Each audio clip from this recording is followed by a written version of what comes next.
quieren tratar con adrenalina y las quieren tratar con esteroides y pues realmente no hay mucho impacto con este tipo de tratamientos para esta enfermedad. Entonces, pues, adelante chicas y chico, pues les escuchamos con su exposición. Bueno, como ya dijimos, vamos a hablar sobre la angioedema, bueno, usted dijo, sobre el angioedema hereditario. Y ¿me cambias, por favor? ¿Se me escuchó? Sí. Sí. Bueno, el angioedema hereditario también es conocido como edema angioneurótico familiar. Es una enfermedad genética hereditaria y esta es provocada por la deficiencia del inhibidor C1. Esta enfermedad es caracterizada por episodios recurrentes de edema subcutáneo y submucoso sin urticaria, no es pruriginoso y sin fovea.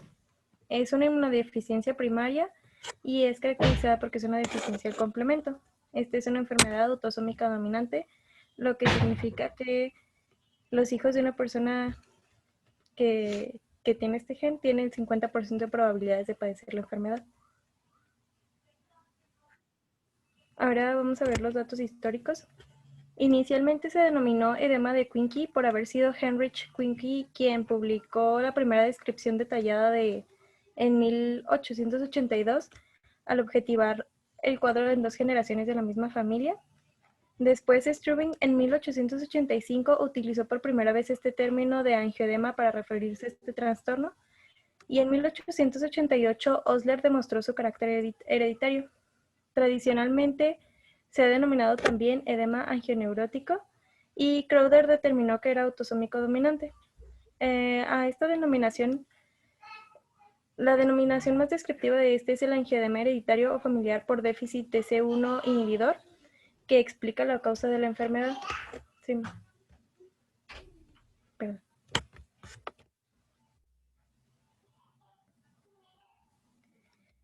Ahora vamos a ver la epidemiología.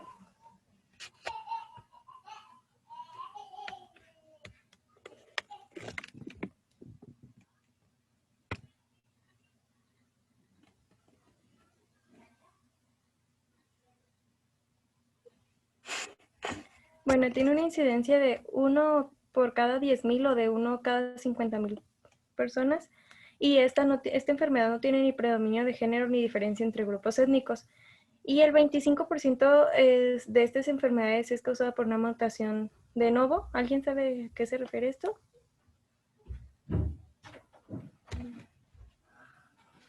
¿No? Bueno, se refiere a una mutación que no se ha dado en otras generaciones, ya sean los padres o los abuelos, así. Entonces es una mutación nueva que se está dando. Es en el HER1 en el cromosoma 11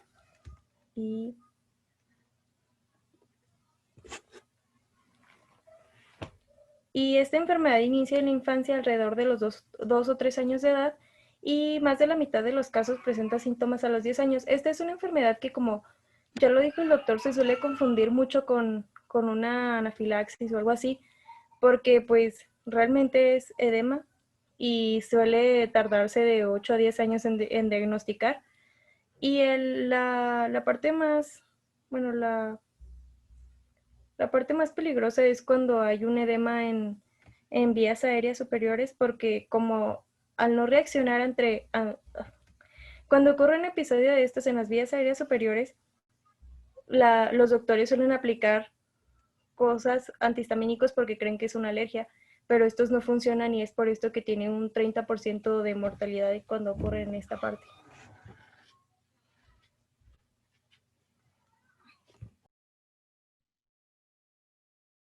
Bueno, en su etiología, pues vamos a recordar que es un desorden autosómico dominante que va a causar la disminución de la proteína C1, que es un inhibidor del C1 y NH. Bueno, va a estar en el alelo 11Q11 al alelo Q13.1 del cromosoma 11. Bueno, uno de ellos es el angioedema hereditario con deficiencia de C1 el tipo 1 y tipo 2. Hay otro, pero ese no está relacionado a herencia. Bueno, este inhibidor es el que va a regular las actividades del C1R y C1S, que van a inhibir al C1Q4. Bueno, este es un complejo inestable y pues nos va a activar al C48 y pues a esto se debe que el 95% de los pacientes que tengan esta enfermedad van a tener niveles séricos bajos de C4. Bueno, también va a inhibir las cascadas de coagulación, que van a ser el factor 12, la calicerina y pues bueno.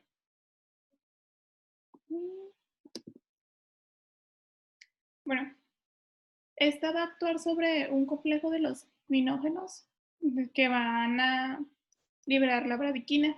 Bueno, cuando son los ataques de AEH, pues bueno, se van a activar las cascadas proteolíticas y se van a empezar a activar también más sustancias vasoactivas que nos van a producir vasodilatación.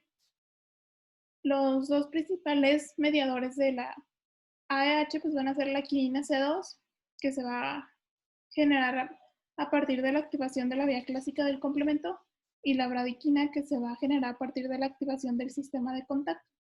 Bueno, en este caso la bradiquina va a ser el principal mediador del angioedema hereditario y va a mediarse a través del receptor B2.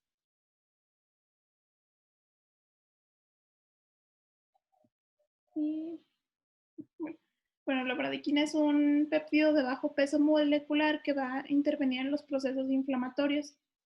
También tiene a generar vasodilatación por medio del óxido nítrico y la movilización del ácido arquidónico. Bueno, las quininas, que van a ser el otro tipo de mediador, son las que van a estimular las fibras nerviosas sensoriales y van a causar pues, los síntomas clásicos del angioedema.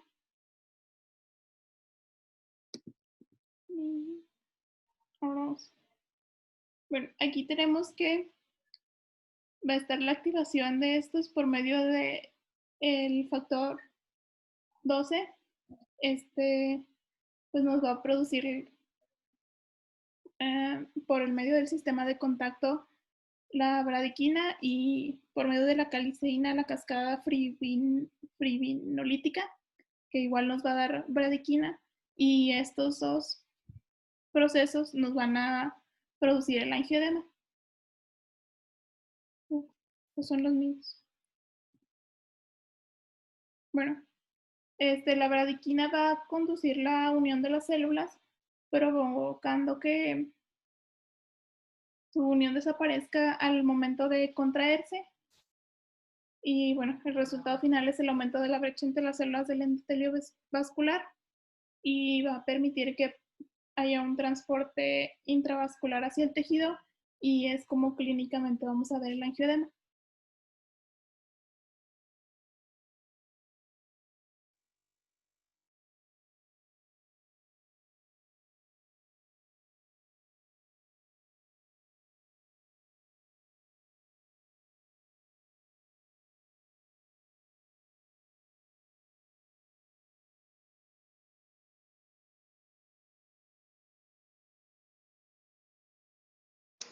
¿Me escucho?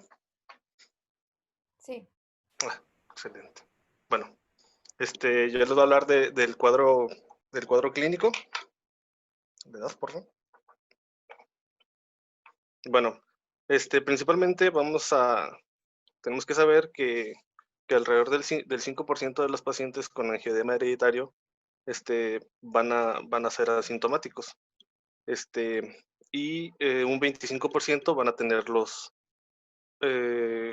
síntomas esporádicamente.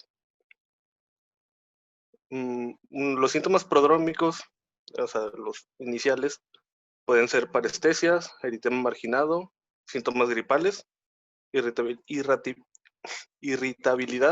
debilidad y náuseas. Siguiente.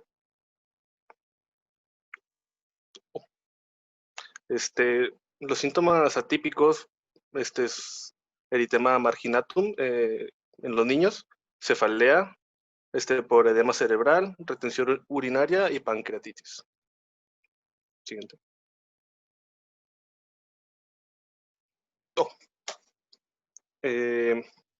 Los factores desencadenantes para el angioedema hereditario pueden ser un trauma mínimo, estrés, infección, estrógenos, la menstruación, embarazos, alcohol y ejercicio. Siguiente. Bueno, el edema se va a desarrollar durante 24 horas y cede de las 48 a las 72 horas siguientes. Las zonas más afectadas van a ser la cara, brazos, las piernas, las manos, los pies y el abdomen. También puede afectar diferentes sitios a la vez. La ausencia de urticaria va a ser una característica de esta enfermedad. El dolor abdominal va a ser intenso, acompañado de diarrea en el 41% de los casos, náusea y vómito en el 71% de los casos. Los ruidos peristálticos pueden estar disminuidos o ausentes. El edema laringio, como ya le había dicho mi compañera, es un riesgo para la vida del paciente. Es menos común y el 30% de las muertes que se tienen por angioedema hereditario se deben al edema laringio y pues esto les va a causar asfixia. Bueno, y aquí podemos tener, aquí tenemos unas fotos de personas con un ataque de angioedema. Pues está canijo. Siguiente. Bueno, también les voy a hablar del diagnóstico. Siguiente.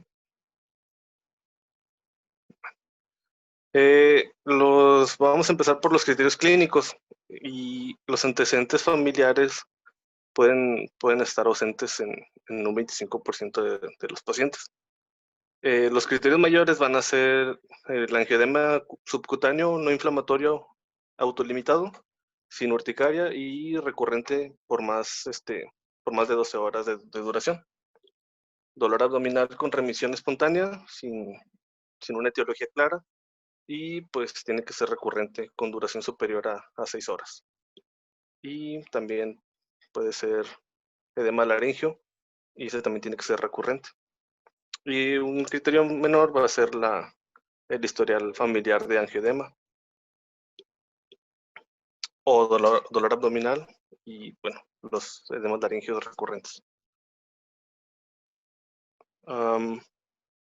Los criterios de... ¿Qué? No, para arriba. Eso. Los criterios de laboratorio, aquí se toma mucho en cuenta las clasificaciones del angioedema hereditario. Por ejemplo, para el tipo 1 nos puede servir los niveles del C1 esterasa que tiene que ser menor del 50% del normal y tiene que ser en 2 determinaciones separadas por un mes. Y con el paciente con su estado basal y después del primer año de vida. Y para el tipo 2, que es para el angioedema con deficiencia funcional del inhibidor del complemento, tiene que ser menor del 50%, igual que el primero, y igual con determinaciones separadas por un mes de diferencia. Y también se tiene que identificar la mutación del gen inhibidor del complemento. Siguiente.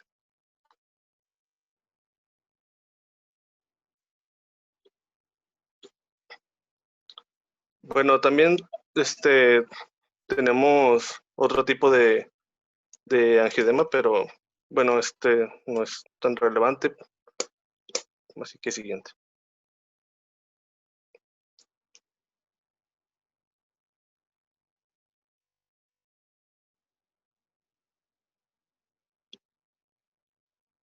Bueno, se los digo. Este es un angioedema hereditario pero su característica es que va a tener los niveles y el funcionamiento del inhibidor del complemento del inhibidor del C1 normales, solo que aquí va a tener una mutación en el gen del factor 12 y pues no también va a haber angioedema recurrente, no va a presentar urticaria y tiene que ver una historia de un miembro de la familia femenino. Siguiente. Bueno, el diagnóstico diferencial se da por angioedema mediado por histamina.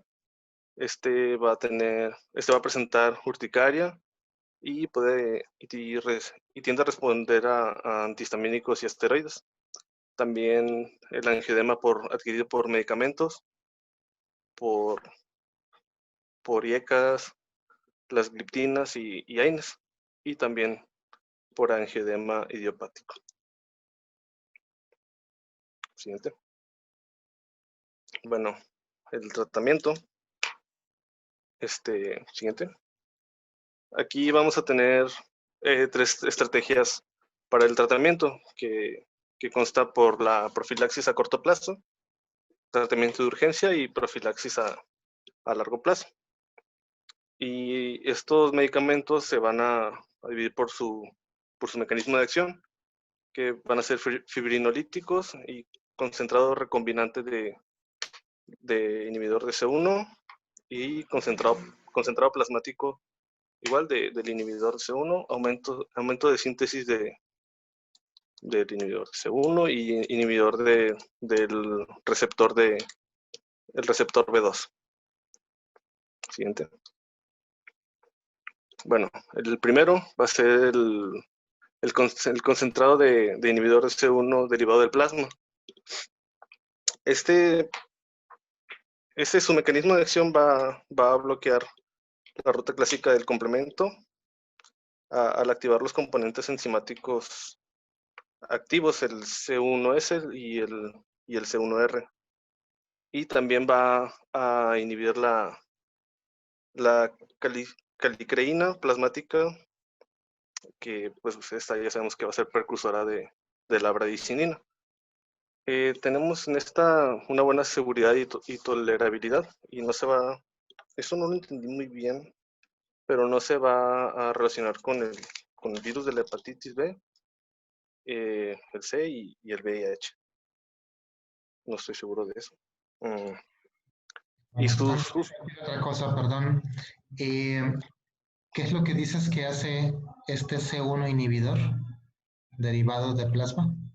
Va a bloquear la ruta clásica del complemento.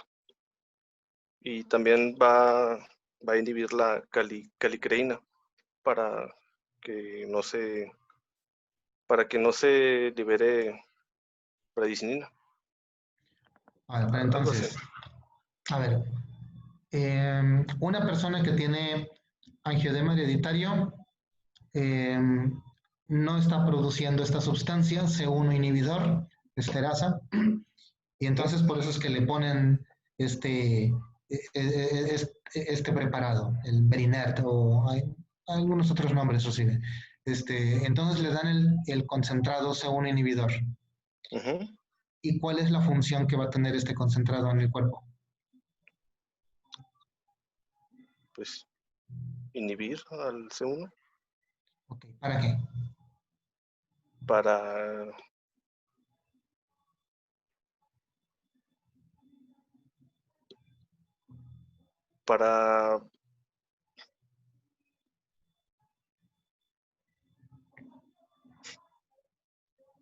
sí sabía, pero ya me bloqueé.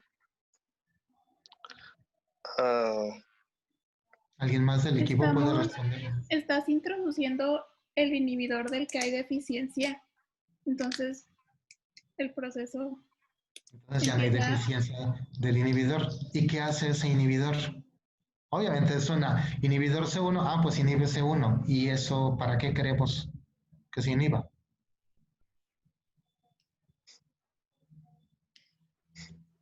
Bueno, es uno de los controladores de la cascada de coagulación. Entonces, es el que nos da vasodilatación. Y no, al no estar ahí, pues la vasodilatación no va a tener quien la inhiba y nos va a aumentar la permeabilidad del líquido y es lo que nos va a dar el edema. ¿Será? ¿Sí lo entendí? ¿Tú qué dices, Adrián? ¿Que sí? Ah, sí. Ok. Arias, ¿tú qué comentas? ¿Tú qué podrías comentar? O sea, este se usa para, como se está produciendo mucha bradicinina porque no hay un inhibidor, lo que va a ser como sustituir la función de este, ¿no? Y para que se regule la producción de la bradicinina, ¿Y por qué se produjo más bradicinina? porque no hay quien lo inhiba. ¿Pero cómo se produce la bradicinina? La bradicinina es el final de de la cascada, bueno, sí, de la cascada del complemento, ¿no? La bradicinina es producida por la cascada del complemento. No, espere, ya me confundí. A ver, Arjón dice que es de la cascada de coagulación. Sí, Es de sí, la Y activación del entonces, sistema de contacto. y, La verdad y que por qué sí. están hablando entonces de la coagulación y del factor 12, sí. de la calicreína, si estaban señalando hace un momento que era el complemento. ¿Mande? ¿Lo puede repetir? Sí, entonces, a ver, aquí, ¿qué relación hay de la cascada del complemento y la cascada de coagulación? Porque hay un tercer tipo de esta deficiencia que es cuando hay una falla o algo así del factor 12 de la cascada de coagulación. Ah, ok, pero estás diciendo, hay otro tipo de angiodema, Sí, pero ¿y este angiodema del C1 inhibidor? este, ¿Cuál es la etiología? No produce C1 inhibidor por la mutación del gen que ustedes ya dijeron. Y por eso es que le ponen el C1 inhibidor. ¿Pero qué esperan que haga este C1 inhibidor? pues sustituir la función de, ¿no? ¿Y cuál es esa función? Em, inhibir los sistemas, el sistema de complemento. ¿Cómo? Em,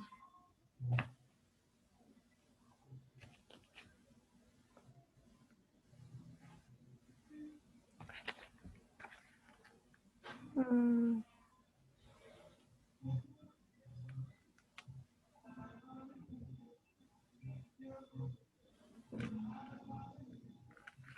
la verdad no sé cómo.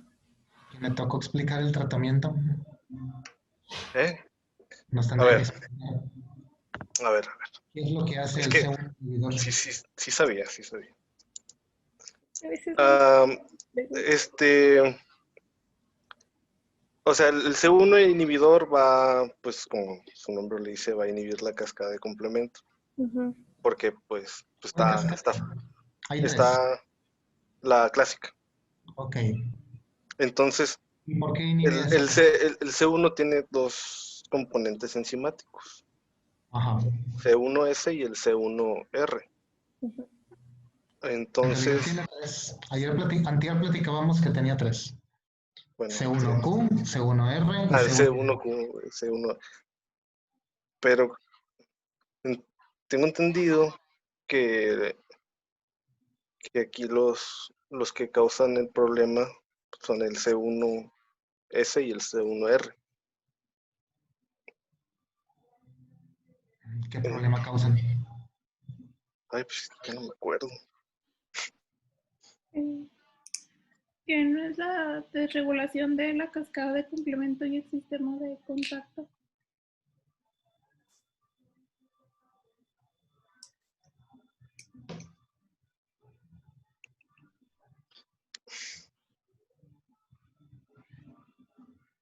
Mm, Por eso explicamos la cascada del complemento anteriormente. sí. C1 es el que activa o el que inicia la cascada, la vía clásica, el complemento. Necesariamente se requieren de inmunoglobulinas. Pero para que C1 funcione, C1 viene formado por múltiples moléculas. Un complejo que se forma parte, que se llama C1R, C1S, que viene por duplicado, son 2 moléculas de cada una. Y ese complejo se tiene que unir a C1Q. Uniéndose todo esto, se forma C1 y se activa la cascada del complemento. Cuando se deja de utilizar ya el complemento, entonces C1 inhibidor destruye o impide la unión de más C1Q con C1RS, de tal manera que ya no se va a volver a activar la cascada del complemento.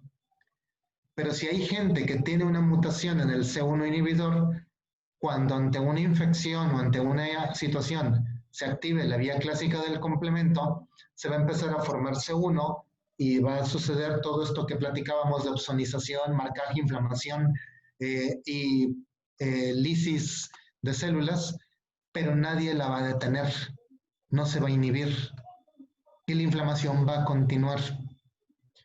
Una de estas situaciones que suceden es que estas moléculas que se forman, C3A, C4A, C5A, son moléculas que jalan células, son quimiotácticas. Pero dentro de esta quimiotaxis que se va a generar, o sea, se van a empezar a formar citocinas proinflamatorias. Y estas citocinas van a generar la producción o la generación de más ácido araquidónico. Y el ácido araquidónico es el material indispensable para formar prostaglandinas, otra molécula proinflamatoria, y todos estos compuestos que se generan por el metabolismo del ácido araquidónico van a terminar convirtiendo o fraccionando la calicreína y generando bradicinina. Y la bradicinina jala agua. La bradicinina provoca edema. El exceso de bradicinina va a permitir la apertura, la separación de células para que comience a moverse agua y nos va a generar también edema. Nada de esto tiene que ver con esteroides. No es un proceso inflamatorio directamente mediado por citocinas, sino por otras moléculas que parten del complemento. Por eso es que no va a servir para nada ante este edema que el paciente reciba esteroides. O el efecto es muy somero, muy mínimo a comparación de que lo que necesita es el inhibidor directamente.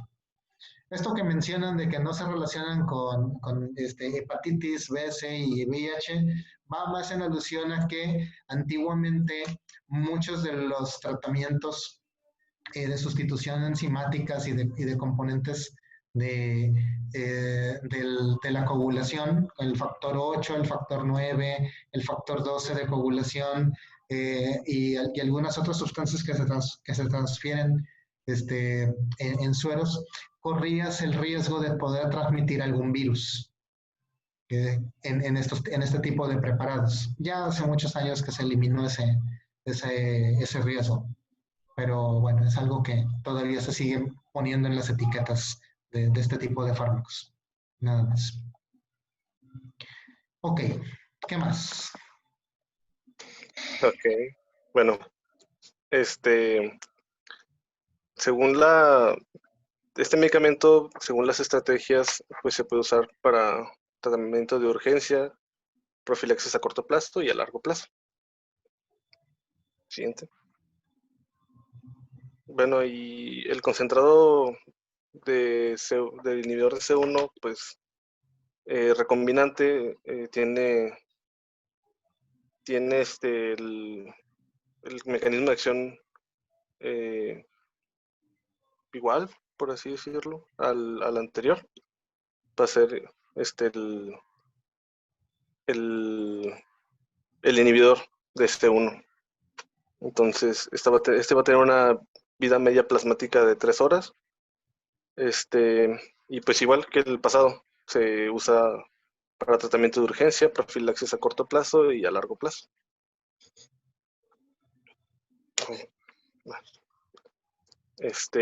Bueno, el inhibidor de la calicreína, este va a inhibir el desdoblamiento del,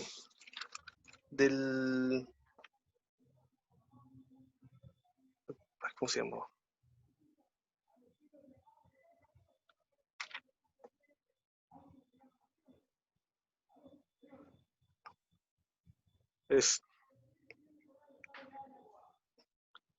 Era el desdoblamiento del quininógeno de alto peso molecular.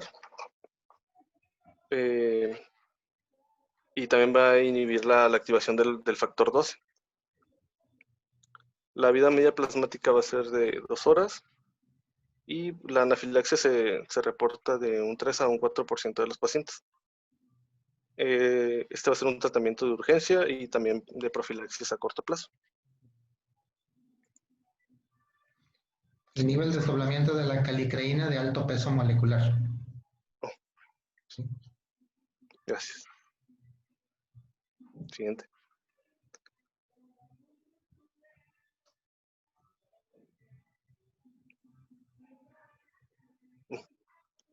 Bueno, ahí también tenemos el antagonista del receptor de B2.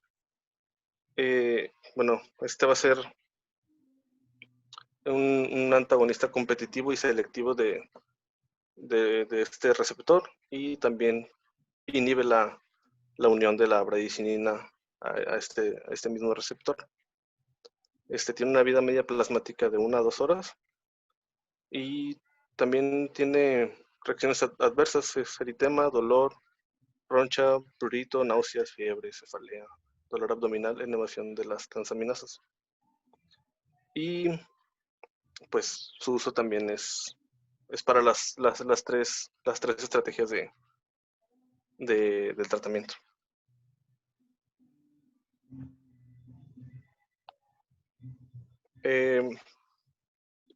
También se utilizan andrógenos atenuados para el tratamiento del angioedema hereditario.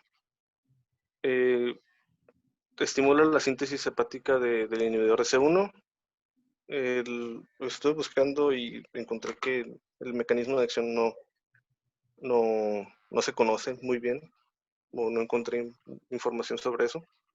La vida plasmática va a ser de 1 a 2 horas y los efectos adversos van a ser la virilización, aumento de peso, cefaleas, mialgias, depresión, hiperplasia nodular focal hepática y cierre prematuro de la metáfisis. Siguiente. Y por último tenemos el tratamiento con plasma fresco congelado. Y este va a ser un aporte directo del inhibidor de S1. Se usa para urgencias y profilaxis a corto plazo. Aunque también puede agravar el angioedema hereditario porque aquí se aportan también factores de complemento. Y siguiente, bueno. Aquí tenemos una tabla con las dosis pediátricas y para adultos de todos los tratamientos. Siguiente. Y también, siguiente, un resumen para el tratamiento de esta enfermedad. Y sería todo.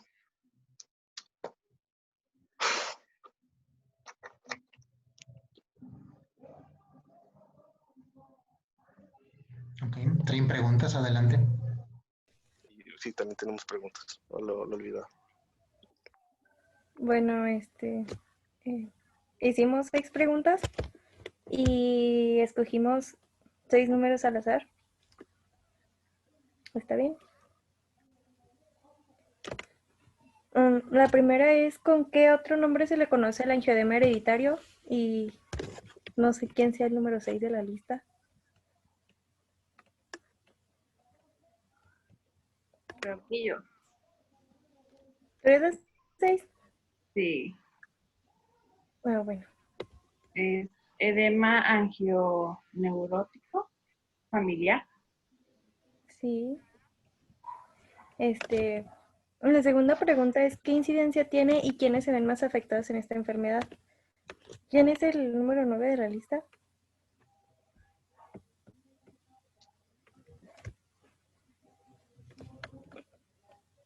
Déjenme fijo, pues.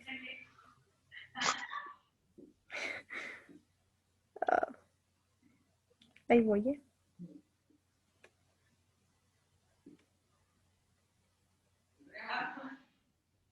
Un momentito. Yareli. ¿Yareli? Ah. ¿Sí está Yareli? Sí, aquí estoy. Es uno entre 100,000, algo así, ¿no? Es uno cada 10,000 o uno cada 50,000, más comúnmente. ¿Cuál es el principal mediador de angioedema hereditario? ¿Quién es el 10? A ver, déjenme fijo. Ya encontré la lista. El 10 es Wendy. ¿Está Wendy? No.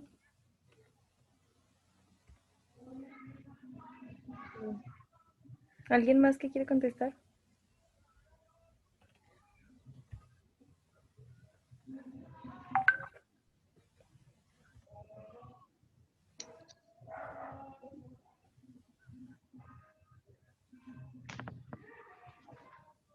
Bueno, la respuesta es bradiquinina. La 4 es que desencadena los síntomas del angioedema hereditario y es el número 15. ¿Alguien sabe quién es? Es Jennifer, ¿te la sabes?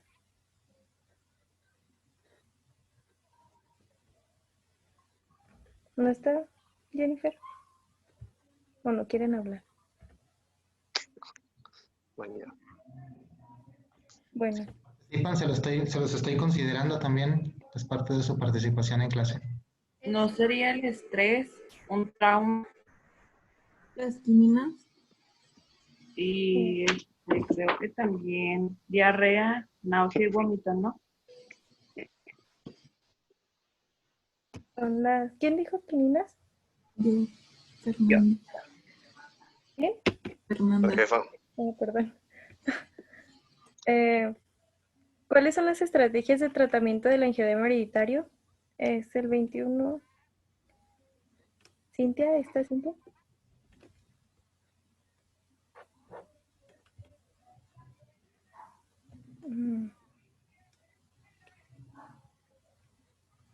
¿Puedo decir yo a ver si... Sí. Creo que eran 3. Era el profilaxis a corto plazo, era el tratamiento en urgencias y el tratamiento a largo plazo, ¿no? No sé si sea, esa es la respuesta.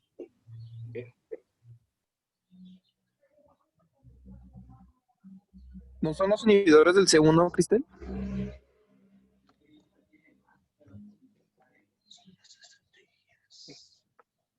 No, eran los que dijo Chacho. Gracias, gracias. Apagué mi micrófono por accidente. Y la última es, ¿cuál es uno de los criterios clínicos para el diagnóstico del angioedema hereditario? Y es el número 25. Otra vez el Chacho. ¿Te lo sabes, Chacho? ¿Qué ha pasado? Era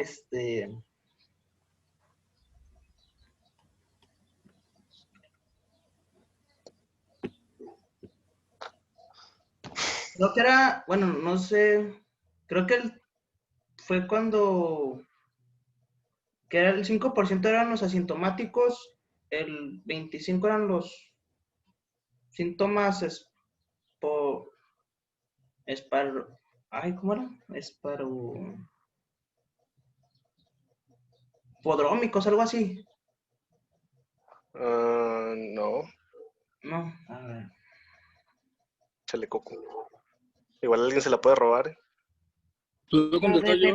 Angioedema subcutáneo. ¿Puedo contestar yo?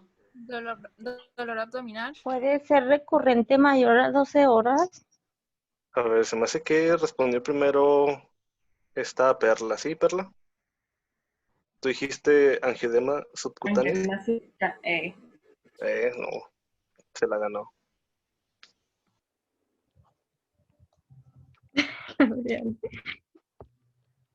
Y son todas. Muchas gracias por participar. Muy bien. ¿Cuál era la última, Adrián, la respuesta? ¿La que dijo Perla? La que dijo Perla era angiodema subcutáneo. ¿Pero sí estaba bien? Sí. Ah, ok. ¿Cómo diferenciarían un evento de angioedema hereditario respecto de una anafilaxia, por ejemplo, o de una alergia muy severa? No hemos visto alergias todavía, vamos a platicar en su momento de ellas, pero ahorita, ¿cómo se les ocurriría? Por la reacción al tratamiento, que lo que mencionaron al principio, que cuando es alergia no hay reacción al tratamiento. Ok, pero eso sería ya en el medio hospitalario. Pero si no hubiera, si todavía no llega al hospital.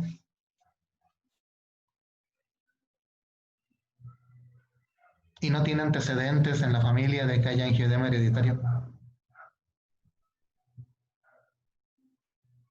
Van ustedes a una fiesta, conocen a una persona que comienza a edematizarse. No la conocen.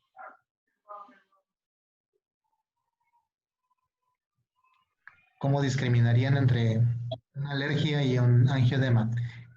Obviamente las alergias son muchísimo más comunes.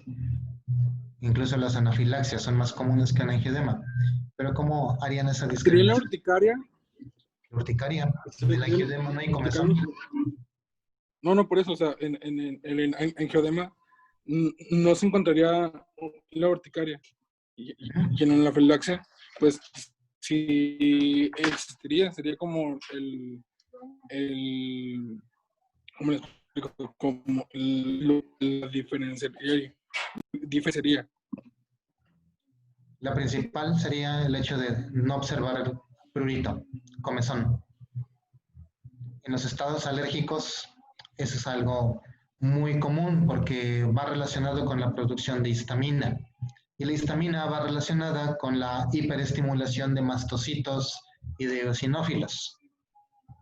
Encontraríamos también otras reacciones típicas de las alergias, la epífora, la rinorrea hialina, que también serían comunes, y que se iría agravando hasta poder cerrar la garganta, cerrar las vías respiratorias. En el angioedema hereditario no vamos a observar estos datos, simplemente hay edema. El paciente comienza a hincharse, y así como lo vemos por fuera de hinchado, está por dentro también.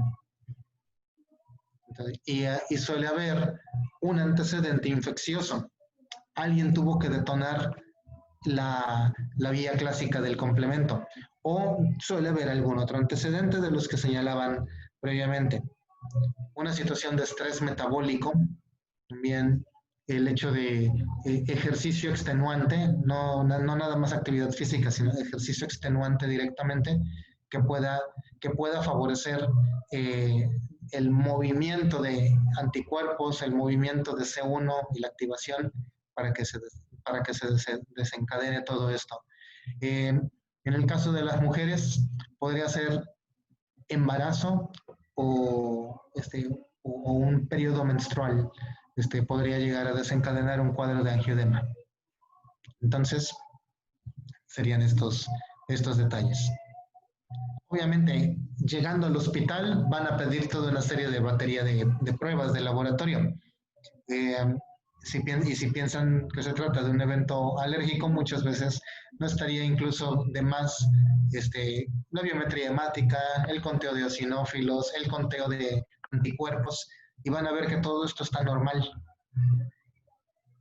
Y es allí donde, si tienen un cuadro muy similar a una anafilaxia o a una hipersensibilidad o una alergia, y ven que todos esos parámetros y metabolitos que suelen elevarse en las alergias no se elevan, entonces deben de considerar un angioedema. Y si tienen posibilidades en su laboratorio de su hospital, medir el complemento, un perfil de complemento, pues se miden. Y van a ver el inhibidor C1, pues bastante bajo. Y también van a ver elevado el C2 y el C4. que se están activando por la presencia de la vía clásica del complemento.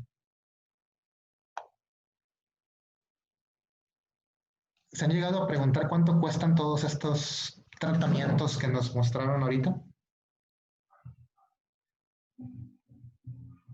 ¿Cuál sería el más económico? ¿Cuál tenemos en México?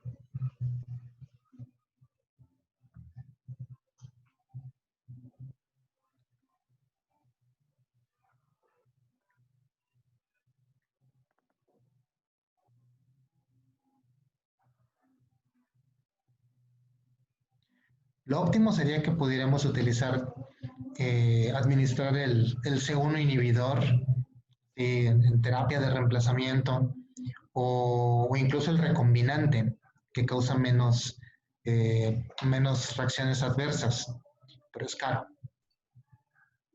Estamos hablando que el paciente tiene que desembolsar entre 50,000 y 70,000 pesos por cada vez que caiga al hospital para tener esto. Y habitualmente los hospitales no tienen esto. No es una patología que se considere muy, muy común y no lo van a tener en sus farmacias.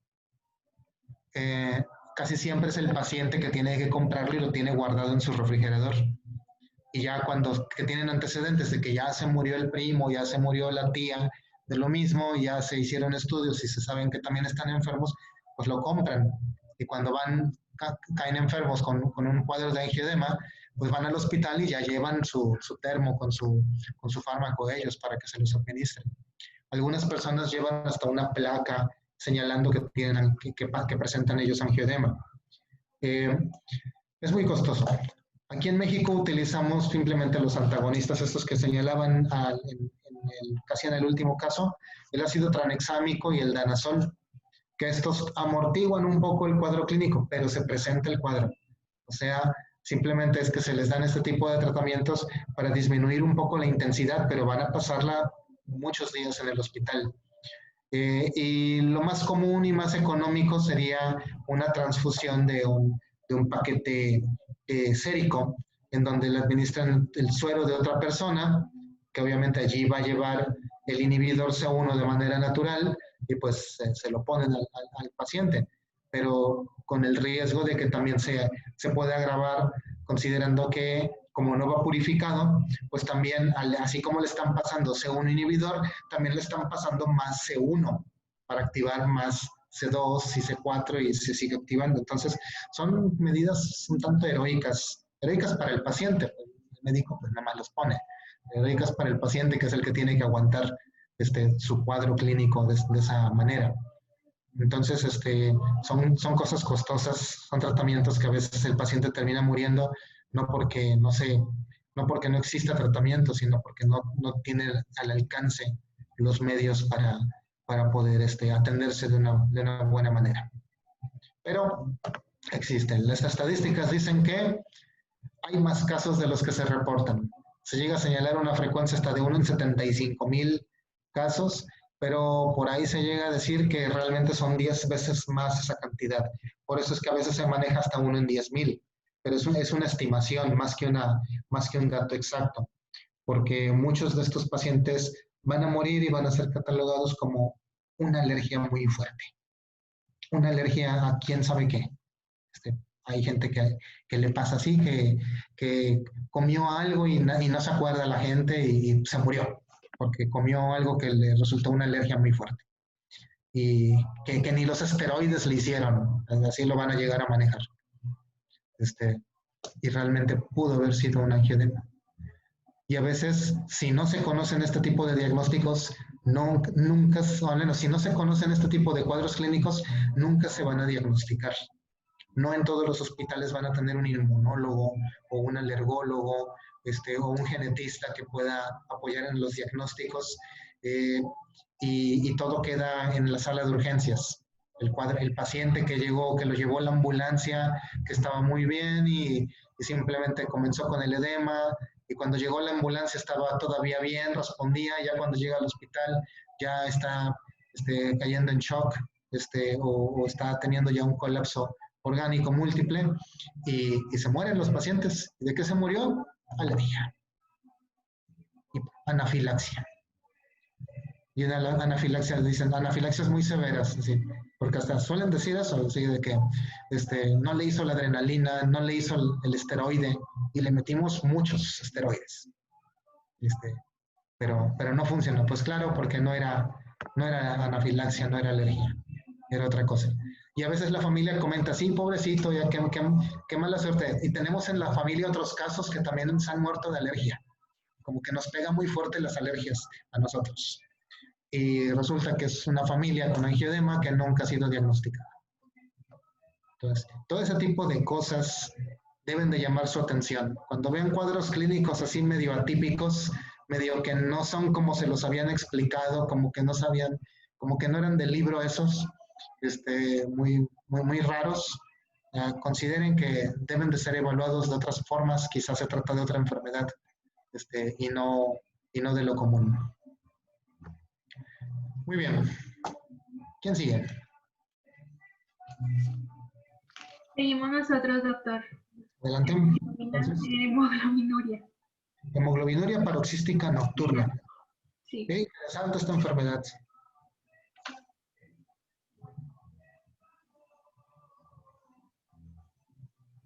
Entonces, nada más para finalizar. La patología anterior no es porque esté fallando el complemento. El complemento está funcionando bien. La vía clásica está haciendo lo que debe de hacer.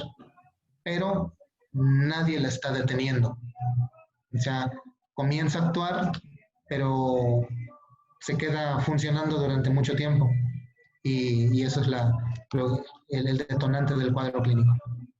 Algo parecido sucede con esta enfermedad. Adelante.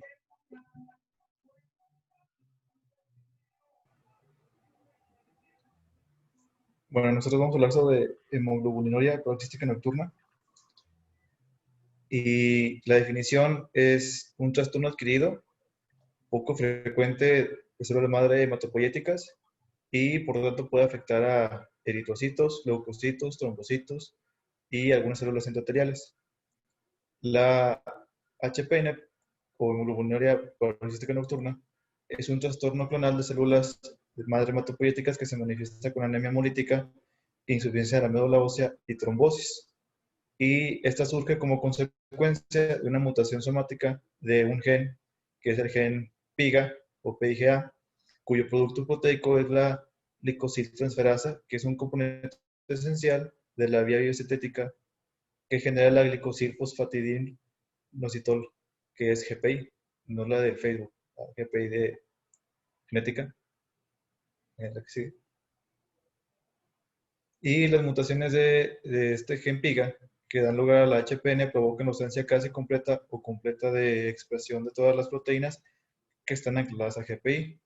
Y aquí en estas, las que se encuentran en la vía del GPI, que están ancladas, van a ser las proteínas inhibidoras de complemento, que es el CD55, que va, o también llamado DAF, que es el factor de aceleración de descomposición, y el CD59, que es el inhibidor de la lisis reactiva de la membrana, que no es otra cosa más que inhibir el complemento de acción a la membrana, que es cuando se hace poro a la bacteria o a la célula bacteriana o a la de nosotros. Sí.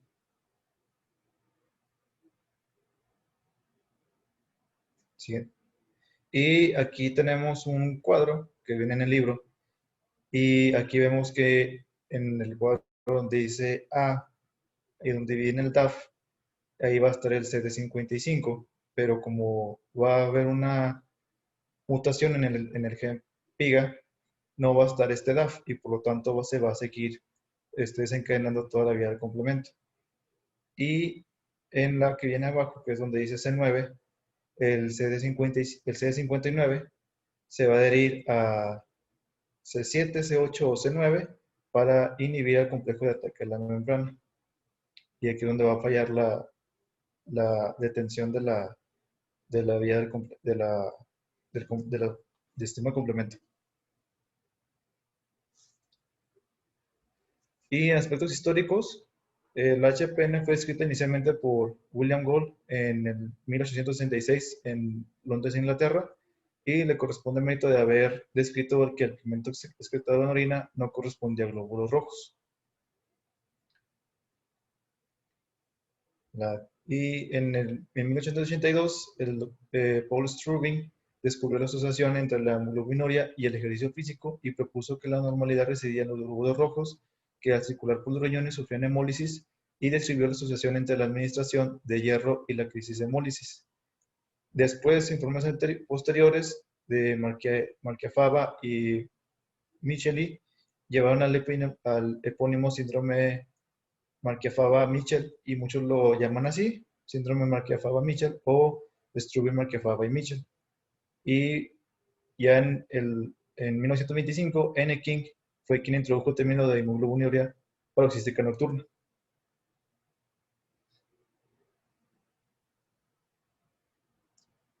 En 1937, Thomas Ham informó que los eritrocitos de la HPN se hemolizaron cuando se incubaron en suero normal acidificado, y este descubrimiento seminal dio como resultado la primera prueba de diagnóstico para HPN y la prueba de suero acidificado. El análisis celular que siguió el suero acidificado pareció depender del complemento porque la inactivación por calor anuló la reacción. Sin embargo, en 1954, con el descubrimiento de la vía alternativa de la complementariedad, se demostró formalmente que el complemento causaba la hemólisis de los glóbulos rojos en la HPN. La epidemiología no se conoce realmente a fondo, pero se estima que entre el punto 1 y punto 2 es por cada 100.000 personas al año, y la incidencia es de 2 a 6 casos por millón de habitantes, y afecta con igual frecuencia a varones y mujeres y puede manifestarse a cualquier edad. Y la frecuencia se encuentra con mucha más mayor frecuencia en el sudeste asiático y en el extremo oriente.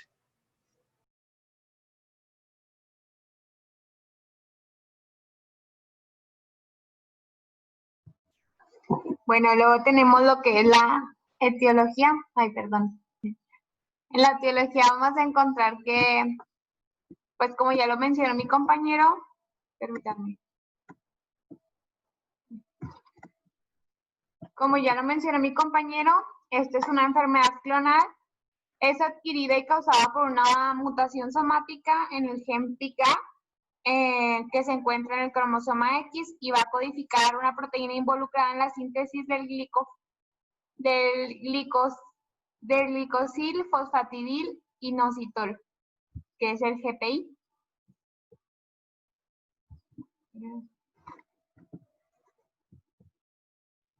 Bueno, tenemos que el GPI va a servir como tallo o puente de anclaje de varias proteínas, que estas son CD55 y CD59. Estas se van a adherir a lo que es la superficie de la célula y van a proteger contra la destrucción por parte del sistema del complemento. La ausencia de tallos o de este puente de anclaje hace a la célula anormalmente susceptible a lo que es una lisis, que es mediada por el complemento.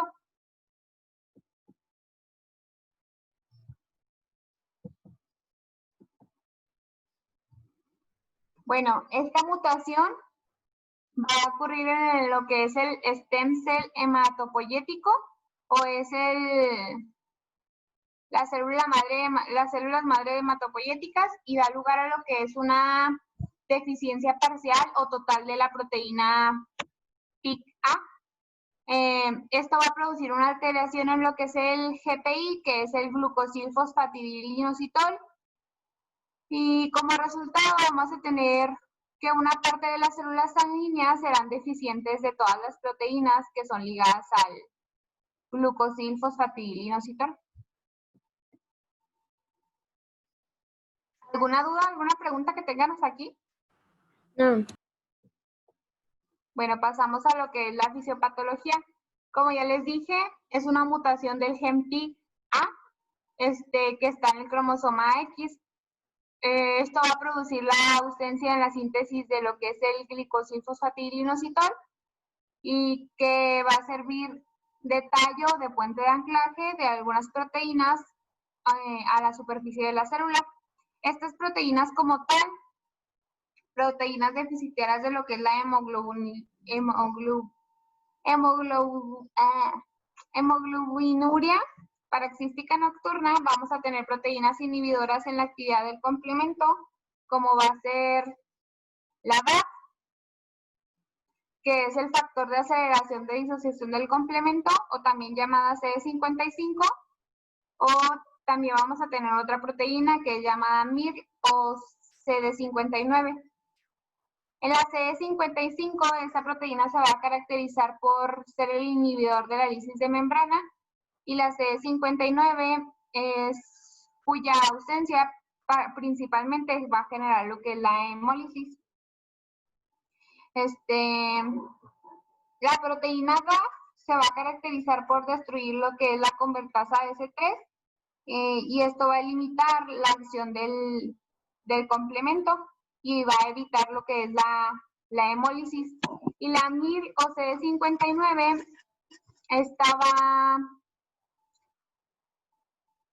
también va a atacar a lo que es la membrana celular y va a impedir que llegue en el C6, C7, C8 y C9 para impedir que se produzca el complejo de ataque a la membrana. ¿Tienen dudas ahí? ¿Vamos bien?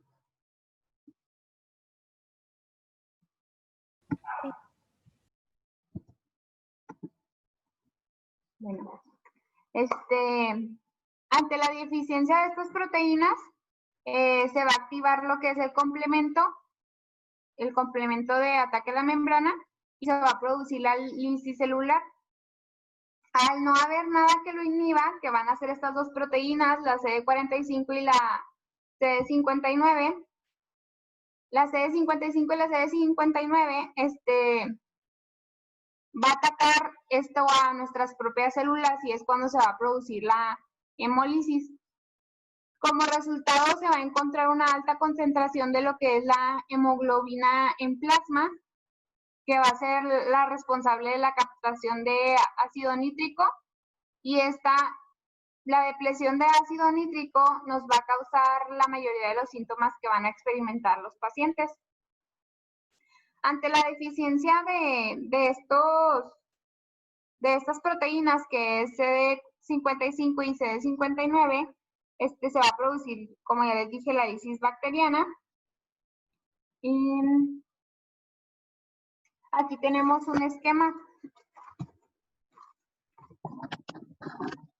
Como ya lo hemos visto, pues va a tener tres vías, que es la clásica, la alternativa y la lectina.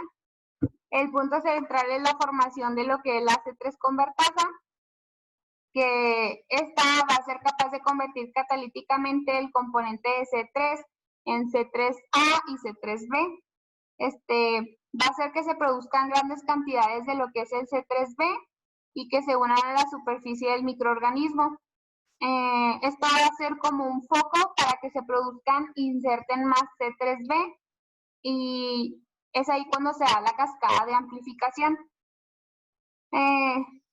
Cuando se produce la cascada de amplificación, a cada C3 se le añade un C3B, que esto nos va a convertir a C5 convertasa, que esta va a catalizar el primer paso de la cascada, que va a conducir a lo que es el ensamblaje al complejo de ataque a la membrana. Lo que sucede aquí en esta enfermedad es que, como no vamos a tener las proteínas que son el MIR y el DAP, o sea, CD55 y CD59, no va a haber quien destruya a la C3 convertasa, y esta se va a poder dividir. El MIR, que es el que impide que se produzca la cascada, que se produzca C6, C7, C8 y C9, pues no va a estar. Entonces ya es ahí cuando es el ataque al complejo de la membrana. ¿Tienen dudas? No. Bueno, vamos a pasar a la clasificación. Vamos a tener HPN clásica, que va a incluir a los pacientes hemolíticos y trombóticos. La HPN en el contexto de otros trastornos primarios de la médula ósea, como la anemia plástica o el síndrome mielodisplásico. Y la HPN subclínica, que en los pacientes van a tener ahí pequeños clones de HPN, pero sin evidencia clínica. La que sigue, porfa, Zaira.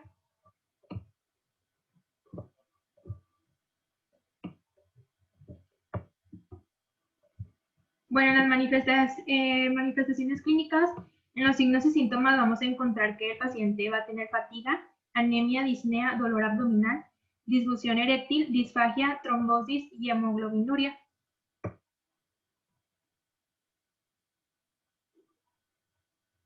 Bueno, también los pacientes van a presentar anemia, que puede ser de un origen multifactorial y puede también resultar de una combinación de hemólisis e insuficiencia de la médula ósea.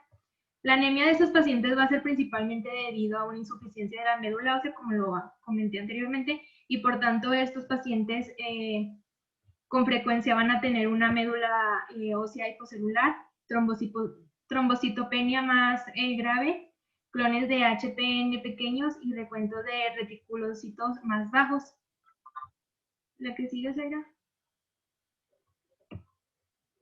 Los pacientes con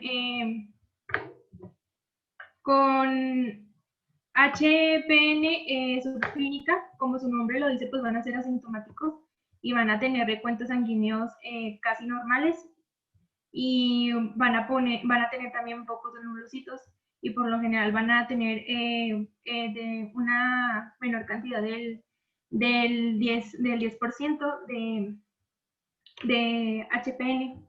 Estos pacientes van a tener un diagnóstico de anemia plástica leve o han recuperado la hematopoiesis después del tratamiento de la anemia plástica adquirida. Bueno, también se va a presentar trombosis que va a conducir a una morbilidad grave y es la causa más común de mortalidad en los pacientes con HPN. La trombosis en esta enfermedad puede ocurrir en cualquier sitio. Sin embargo, puede ser más frecuente. La trombosis venosa es más común que la trombosis arterial. Los sitios más comunes van a incluir las venas intraabdominales, tales como la hepática, portal, mesentérica y la esplénica, y las cerebrales, como el seno sagital y el cavernoso. Siendo la trombosis de la vena hepática el sitio más común de trombosis en la HPN, que se le va a llamar síndrome de Buche. No, ¿cómo se pronuncia, doctor? No sé. Budd-Chiari. Bueno, y la trombosis venosa profunda, la embolia pulmonar y la trombosis dérmica también van a ser relativamente frecuentes.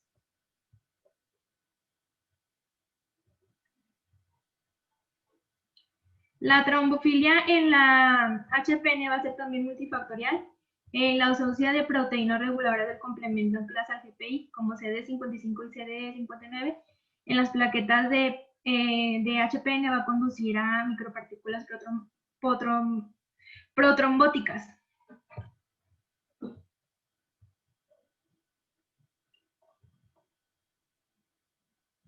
La siguiente slide. También se puede presentar distonía del músculo liso, el dolor abdominal, el espasmo esofágico y la disfagia y la disfunción eréctil, van a ser síntomas comunes asociados con la HPN clásica y van a ser una consecuencia directa de la hemólisis intravascular y la liberación de la hemoglobina libre. La hemoglobina libre normalmente va a ser eliminada por aptoglobina, que va a ser una proteína plasmática que se une a esta, por el CD163, que es un receptor para el complejo de hemoglobina, aptoglobina y hemopexina, sí.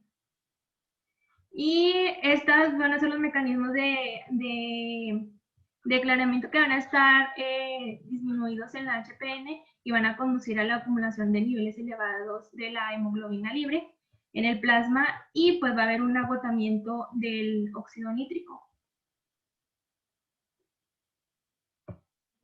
Bueno, la hemoglobina libre va a ser un potente eliminador del óxido nítrico y las dos moléculas van a experimentar una reacción rápida e irreversible que va a resultar en la producción de nitrato y de metahemoglobina. Normalmente el óxido nítrico va a ser sintetizado por las células endoteliales y funciona para mantener la relajación del músculo liso e inhibir la activación y agregación plaquetaria. Entonces la deficiencia de óxido nítrico va a ser como el resultado de la captación por la hemoglobina libre, que va a contribuir a la regulación del tono del músculo liso y a la activación plaquetaria. En consecuencia, pues va a haber las distonías del músculo liso que van a ser más frecuentes en los pacientes con clones de HPN de gran tamaño. El diagnóstico.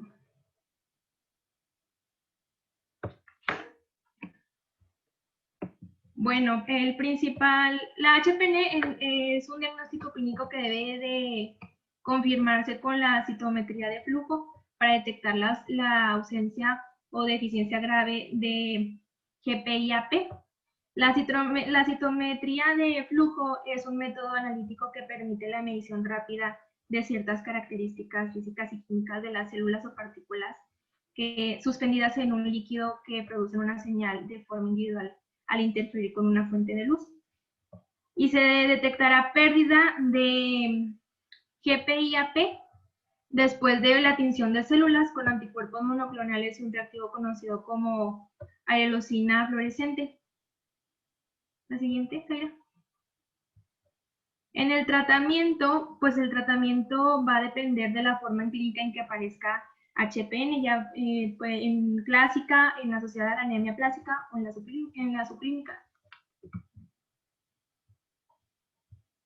El tratamiento de la HPN subclínica y la HPN asociada con la anemia plástica, pues en la subclínica los pacientes no van a presentar ningún síntoma clínico y no van a necesitar ningún tratamiento. Es necesario vigilarlos cerca de cada 6 a 12 meses porque puede ocurrir una expansión del clon y su enfermedad puede evolucionar a HPN clásica. Bueno, el tratamiento de la HPN asociada a la anemia plástica se va a basar principalmente en el tratamiento de síndrome de insuficiencia de la médula ósea subyacente, que puede requerir una terapia inmunosupresora o un alotrasplante de la médula ósea.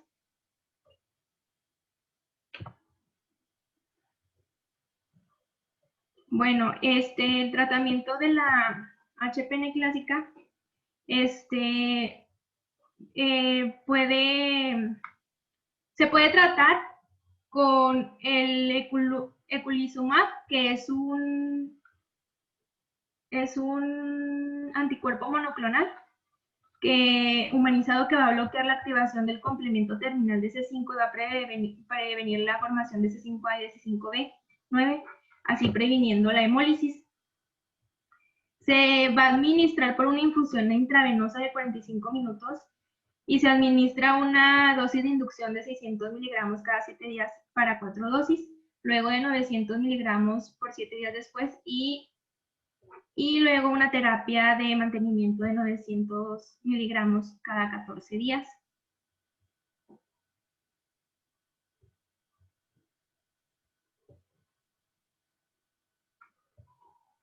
Bueno, lo que aquí hay como pues una desventaja es que este tratamiento es muy costoso y pues sí tiene como que una respuesta, pero pues debe de administrarse de una forma indefinida. Y pues las indicaciones para administrarlo puede ser en la anemia grave, la trombosis, los paroxismos dolorosos frecuentes, la fatiga debilitante y el empeoramiento de la insuficiencia renal o la disnea. Y sería todo.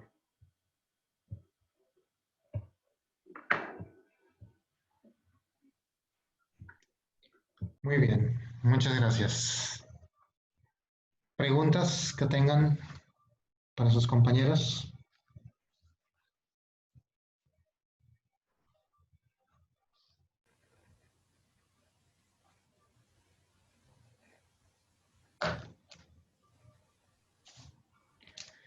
Aquí se está platicando de una enfermedad también del complemento, en donde el complemento está funcionando bien. Lo que falla, como en la anterior enfermedad, son las rutas que se encargan de regular a este complemento.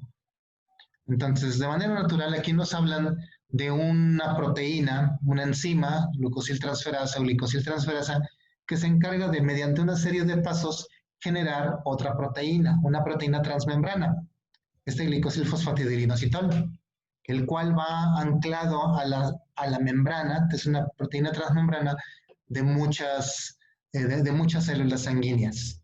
Y este glucosilfosfatidilinositol, GPI, es un tallo, es una estructura que sirve para anclar a otras proteínas. Proteínas todas del clúster de diferenciación. Entonces, aquí se señalan a 2, pero hay muchas otras más que participan en esto, o que pueden anclarse a GPI, o que necesitan de GPI. Y entonces nos mencionan del CD55 y el CD59, que son proteínas que ayudan a bloquear la acción del complemento de varias de sus vías. Entonces, una bloquea a C3 para que no se esté formando la C3 convertasa, y otra bloquea a C5 para que no se siga uniendo a C6, 7, 8 y se forme el complejo de ataque de membrana, que es el famoso poro que dijimos que se hacía en las células o en las bacterias, destruyendo a la célula. Entonces, el problema de fondo es que no existe esa proteína de tallo, no existe ese GPI, y por tanto, aunque se produzca CD55 y CD59, nadie los va a fijar a la célula. Y la célula se queda sin estos reguladores, sin estas moléculas. ¿Qué sucede entonces ante una acción microbiana, ante una infección, en cualquier situación en donde se llegara a activar el complemento? El complemento también va a responder a estas células. Se va a permitir reconocerlas directamente y nadie las va a bloquear. O sea, normalmente cuando nuestro complemento se activa, va y se quiere pegar también a nuestros glóbulos rojos, pero nosotros tenemos este CD55 y 59 funcionales gracias al GPI que está ahí también trabajando, pero en estas personas no. Entonces, ante un estímulo externo, un estímulo microbiano, puede comenzar a activarse el complemento y también va a comenzar a formar poros directamente en células sanguíneas, originando, cuando hay lisis de glóbulos rojos, pues un exceso de hemoglobina que va a estar allí presente. Y esto va a manifestarse directamente en la orina, cuando el paciente va a orinar y vamos a observar que se nota esta concentración de hemoglobina. Decimos tiene hemoglobinuria. Es paroxística, no es continua, sucede de vez en cuando. El paciente a veces la presenta, a veces no. Esto va a depender de los detonantes o de qué tan intenso sea el detonante o el factor externo que facilite el ataque el ataque paroxístico de hemoglobinuria, y suele ser nocturna porque pues al haber un reposo mayor durante la noche se permite la concentración de esta hemoglobina en la orina. El paciente va a ir a orinar y se va a ver su orina color marrón, naranja o hasta un rojo oscuro, que posteriormente con el avance del día, si sigue orinando, se va aclarando más esta orina hasta que vuelve a descansar, se vuelve a concentrar más otra vez la orina y volvemos a tener otra vez este episodio. Por eso es que se decía que era paroxística nocturna. Entonces, se dice la enfermedad de las 3 mentiras, porque realmente ni es una hemoglobinuria, es una alteración del complemento, una mutación genética, no es paroxística, realmente todo el tiempo le está presentando, solamente que hay a veces algunos detonantes. Y no es nocturna, la hemoglobina se sigue generando todo el tiempo, solamente se hace evidente durante la mañana y por ende se creía que era de noche, el avance del cuadro clínico. Eculizumab, este anticuerpo monoclonal, ya dijimos que todo fármaco anticuerpo monoclonal lo vamos a identificar porque terminan en MAV, de monoclonal antibody, la abreviatura. Entonces, es una inmunoglobulina sintética y esta inmunoglobulina se va a ir a pegar a C5 y al pegarse a C5 va a disminuir el impacto de la cascada del complemento. Aunque se siga formando C3 y se siga activando para generando como tal opsoninas y generando quimiotaxis, de todas maneras el C5 se inhibe y esto origina que ya no se forme el complejo de ataque de membrana. El glóbulo rojo ya no se destruye, ni muchos otros leucocitos ni plaquetas. Entonces, atenúa muchísimo la enfermedad. Pero en estos momentos todos los anticuerpos monoclonales son altamente costosos. Y pues todavía es difícil conseguirlos para la población, pero esta sería la mejor opción directamente. La otra sería pues que pudiera tener un trasplante de médula ósea el paciente, si el paciente no puede producir sus propias, no puede fijar su propio CD55 y 59 porque le falta esta molécula y esto es genético, pues si le cambias toda la médula y le pones médula nueva, pues ya esas células nuevas, esas células stem cells o células madre hematopoyéticas, sí van a tener el gen normal y sí van a poder producir este glucosilfosfatidilinositol para poder anclar al CD55 y al CD59. Entonces eso sería, digamos que lo óptimo para este tipo de cuadros clínicos. ¿Algún otro comentario? ¿Dudas o preguntas? Insisto, no son enfermedades del complemento directamente. El complemento está funcionando bien, pero no se regula. Entonces, impactan directamente en el complemento debido a este tipo de alteraciones. Muy bien, pues quienes faltan pongan su cámara para la foto.